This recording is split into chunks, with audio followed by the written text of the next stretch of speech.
Good morning everybody. कल के lecture में हमने फैराडेज लॉज ऑफ ईएमआई, उसके बाद लेंज लॉ की पढ़ाई की थी। आज हम सेल्फ इंडक्शन पढ़ने वाले हैं। Self induction is a phenomena of production of induced EMF in a coil due to change in current in same coil. मान लीजिए कि यहाँ पर एक कॉइल है और इस कॉइल का सेल्फ इंडक्टेंस है L एंड इस कॉइल के अक्रॉस सप्लाई कनेक्टेड है, मान लीजिए थ्रू दिस टाइप की डीसी सप्लाई यहां पर कनेक्ट किया गया।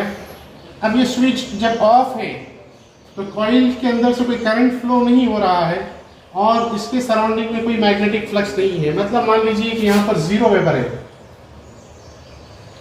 लेकिन जब ये स्विच ऑन किया गया, when this switch is put on, current through this coil increases from 0 to maximum. और करंट जब 0 टू मैक्सिमम हुआ तो इसके सराउंडिंग में जो मैग्नेटिक फ्लक्स है वो भी चेंज हुई, वो भी मैक्सिमम हुई। मान लीजिए कि वो 5 वेबर हुई। 0 और 5 में डिफरेंस है कि नहीं है? Due to this change in magnetic flux associated with the coil, EMF induces in it. अगर मान लीजिए कि सेम कॉइल में पूरा कारनामा हो रहा है तो this phenomena is known as self induction. Phenomena of production of induced EMF in a coil due to change in magnetic flux in same coil is known as self-induction. अब जब ये स्विच ऑन पोजीशन में है तो इसके surrounding में जो magnetic flux है वो 5 वेबर कांस्टेंट है, मान लीजिए। तो 5 वेबर में कोई चेंज नहीं हो रहा। कांस्टेंट फ्लक्स जब कांस्टेंट कॉइल से लिंक होगी तो EMF इंड्यूस नहीं होगा। अब मान लीजिए कि जब हम स्विच ऑफ कर देते तो again current through this coil decreases from maximum to 0। मतलब फिर मैग्नेटिक फ्लक्स चेंज हुई और जब फिर मैग्नेटिक फ्लक्स चेंज हो गई तो इसके साथ जब change in magnetic flux associate हो गई तो इसके अंदर ईएमएफ इंड्यूस हुआ। Phenomena of production of induced EMF in a coil due to change in current in same coil is known as self induction. अब राजा, ये स्विच को हम कंटिन्यूअस जब ऑन ऑफ करेंगे, इसको जब कंटिन्यूअस ऑन ऑफ करेंगे, जब ऑन करेंगे current will increase from 0 to maximum. Off करेंगे तो current will decrease from maximum to 0, again it will become maximum, minimum, ये चलते रहेगा। तो जब ये करंट चेंज होगा तो मैग्नेटिक फ्लक्स चेंज होगी और चेंज होने वाली मैग्नेटिक फ्लक्स जब इससे एसोसिएट होगी, टच होगी, लिंक होगी तो इसके अंदर ईएमएफ इंड्यूस होगा। अब चूंकि पूरा कारनामा एक ही कॉइल के अंदर हो रहा है, इसको सेल्फ इंडक्शन कहते हैं। Phenomena of production of induced EMF in a coil due to change in current in same coil is known as self induction. बहरहाल EMF का जो बेसिक फार्मूला है E is equal to minus d phi by dt। और इसको अगर जब हम magnitude form में लेंगे तो वो हो जाएगा E equal to modulus of d phi by dt। अब एक बात यहाँ ध्यान में रखना कि जो मैग्नेटिक फ्लक्स ये कॉइल से लिंक हो रही है वो डिपेंड क्या पर करती है? मैग्नीट्यूड ऑफ करंट के ऊपर। मतलब क्या है कि phi is directly proportional to I। और हमारी आदत शरीफा ये है कि जब प्रोपोर्शनैलिटी साइन हमको दिखती है उसको हटाकर हम equal to sign with some constant लेते हैं। This constant of proportionality here is known as coefficient of self induction और it is known as self inductance. L क्या है?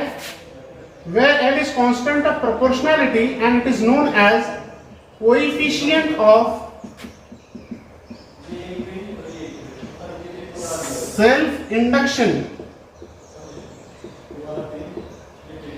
or it is known as self inductance।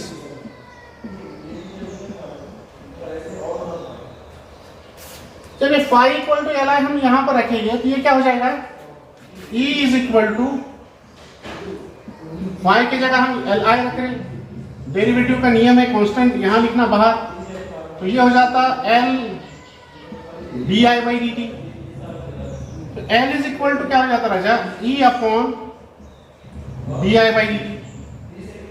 तो अगर इस equation में हम di by dt is equal to 1 ampere per second रखेंगे तो ये क्या हो जाएगा? L इक्वल टू E होगा।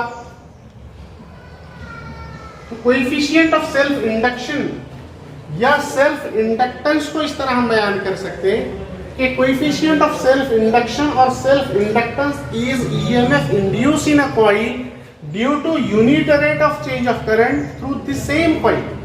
अगर एक ही कॉइल के अंदर से rate of change of current is 1 ampere per second है तो L इक्वल्स टू E होगा, मतलब कोएफिशिएंट ऑफ सेल्फ इंडक्शन और self inductance is EMF induced in a coil due to change in current due to unit rate of change of current flowing through the same coil. ठीक है, अब इसके बाद रह जाए L का SI unit क्या है, यूनिट्स ऑफ L। तो इसका एक बहुत ही बुनियादी यूनिट है Henry and it is denoted by capital H, Henry. उसके बाद इस फार्मूला की मदद से इसका और क्या यूनिट लिख सकते हैं, वोल्ट एम्पियर पर सेकेंड। अगर ये वोल्ट पर एम्पियर, इसको क्या बोलते हैं, ओहम। ये हो गया ohm per second. According to Ohm's law क्या है, V upon I equals to R। तो R की जगह ओम पर सेकेंड, ये यूनिट हो गया। और उसका एक यूनिट है यहाँ पर जो फार्मूला हमने लिखा फाई इक्वल्स टू Li, तो ये फाई यहाँ रहने दीजिए, I को इधर बुलाइए, तो फाई का यूनिट है वेबर, वेबर पर एम्पियर।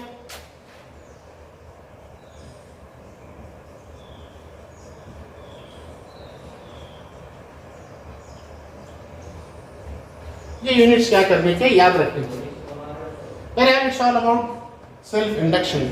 अगर एक कॉइल है और उसी कॉइल के सराउंडिंग में चेंज इन मैग्नेटिक फ्लक्स हो रही है, नतीजे में EMF इंड्यूस हो रहा है, this phenomena is known as self induction and this coefficient is known as coefficient of self induction और सेल्फ इंडक्टेंस। ठीक है,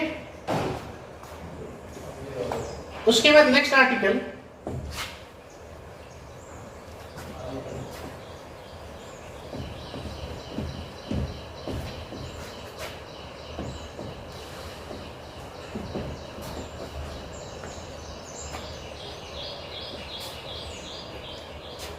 mutual induction. What is mutual induction? Mutual induction यानी when two coils are kept nearer to each other. मान लीजिए कि दो coils हैं and these two coils are kept nearer to each other. इनके बीच में कोई डायरेक्ट कांटेक्ट नहीं है राजा, ये दोनों coils एक दूसरे से जुदा है। This coil is known as primary coil and this coil is known as secondary coil. अब इस कॉइल के अंदर EMF इंड्यूस हो रहा है या नहीं हो रहा है, इसको मालूम करने के लिए हम यहाँ इधर गैल्वानोमीटर कनेक्ट करेंगे। Galvanometer pointer is at 0। यहाँ पर प्राइमरी कॉइल को हमने DC सप्लाई कनेक्ट किया थ्रू दिस टैप की। अभी टैप की ऑफ पोजीशन में है, मतलब इसके अंदर से कोई करंट फ्लो नहीं हो रहा है। When this tap key put on, current through this coil increases from maximum to 0 to maximum, due to which magnetic flux increases to the coil from 0 to maximum, and this change in magnetic flux will link with this coil EMF induces in it, due to which induced current flows through this coil. यहाँ जो EMF induce होगा उसको नाम देंगे हम ES, इसको नाम देंगे प्राइमरी करंट। बहरहाल जब स्विच ऑन कर देते तो यहाँ पर for a moment galvanometer shows deflection, momentarily galvanometer shows deflection and again it came back to 0. अब क्यों 0 पे आ रहा है कि यहाँ स्विच ऑन है लेकिन करंट जो फ्लो हो रहा है इस कॉइल के अंदर से वो कांस्टेंट करंट है और constant current is producing constant magnetic field.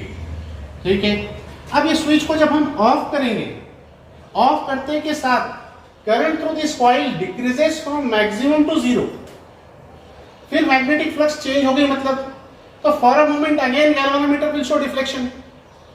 अब ये कंटिन्यूअस हम ऑन ऑफ करते रहेंगे तो होगा क्या, गैल्वानोमीटर कंटिन्यूअस डिफ्लेक्शन शो करेगा, मतलब यहाँ पर EMF इंड्यूस हो रहा है, नतीजे में इंड्यूस करंट फ्लो हो रहा है।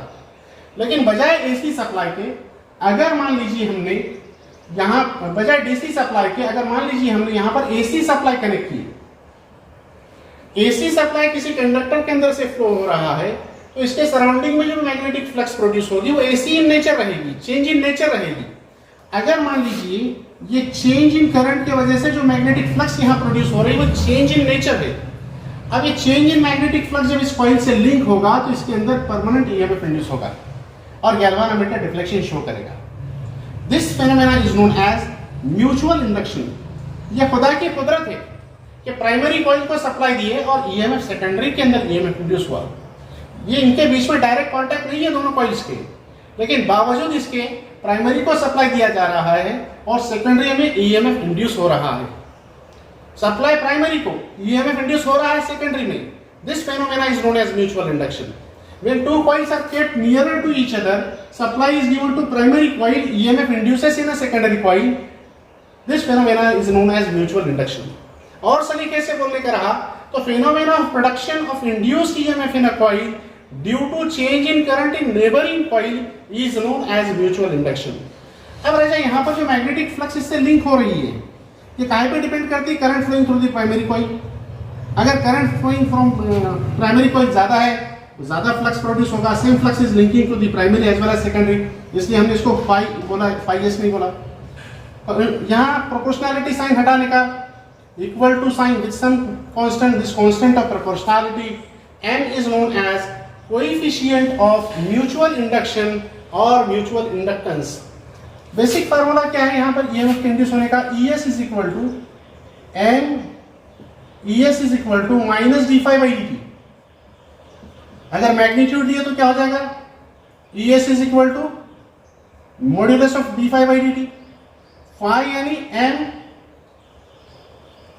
IP by dt। सॉरी, यहां पर फाई की जगह हमने रखा m IP। Constant of proportionality m बाहर लिखे, where this last time L लिखा था, इसको अब M बोलने का। M बोले तो क्या? Coefficient of mutual induction, coefficient of mutual induction, और it is known as coefficient of mutual induction और म्यूचुअल इंडक्टेंस। क्या बोलते हैं इसको? Mutual inductance. यहां पर ES is equal to M dIP by dt। M को बाहर लिखे, ऐसा हो गया ये। M बोले तो क्या हो गया फिर? M बोले तो ES upon dIP by dt। अगर इस इक्वेशन में हमने dIP by dt equal to 1 ampere per second रखा तो ये क्या हो जाएगा? M equal to ES। इस तरीके से कोएफिशिएंट ऑफ म्यूचुअल इंडक्शन और म्यूचुअल इंडक्टेंस को इस तरह बयान किया जा सकता है, कोएफिशिएंट ऑफ म्यूचुअल इंडक्शन और mutual inductance is EMF induced in a secondary coil when unit rate of change of current flows through the primary coil. Primary coil के अंदर से 1 एम्पियर पर सेकंड अगर फ्लो हुआ तो यहाँ पर जो EMF इंड्यूस हो रहा है सेकेंडरी में, that is known as mutual induction और कोएफिशिएंट ऑफ म्यूचुअल इंडक्टेंस। बहरहाल उसका ऐसा यूनिट भी henry, volt ampere per second, volt per ampere second, ohm per second, weber per ampere, ये यूनिट्स क्या करने का, याद रखने का। नेक्स्ट लेक्चर में हम आगे की बातें करेंगे, तब तक के लिए हम यहाँ रुक जाते हैं। शुक्रिया, जज़ाकल्लाह।